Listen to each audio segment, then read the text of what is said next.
Pakar telematika Roy Suryo memberikan pesan kepada Presiden Prabowo Subianto seusai ia ditetapkan sebagai tersangka dalam kasus tuduhan ijazah palsu Presiden ke-7 RI Joko Widodo.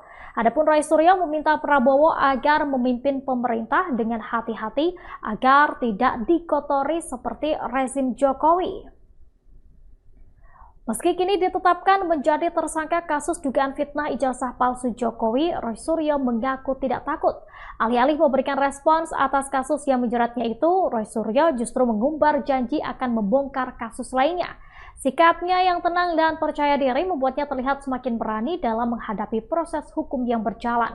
Roy Suryo sendiri diketahui kembali menjadi sorotan seusai ditetapkan sebagai tersangka dalam kasus ijazah Presiden Jokowi.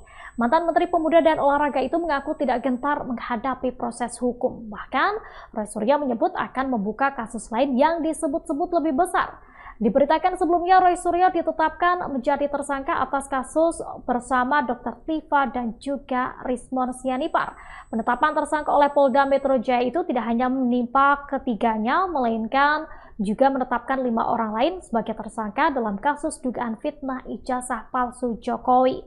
Pernyataan ini pun memicu perhatian publik karena mengindikasikan adanya potensi pengungkapan fakta-fakta baru yang bisa menambah dinamika kasus di tengah sorotan publik. Adapun sebelumnya, penyidik kepolisian telah memastikan keaslian ijazah Jokowi. Lantaran hal tersebut, polisi pun menetapkan beberapa tersangka yang ngotot menuding ijazah Jokowi palsu. Penyidik membagi kasus tersebut ke dalam 2 klaster. Adapun Roy Suryo, Rismon Sianipar, dan Dr. Tifa masuk ke dalam klaster tersangka kedua. Download Tribun X sekarang, menghadirkan lokal menjadi Indonesia.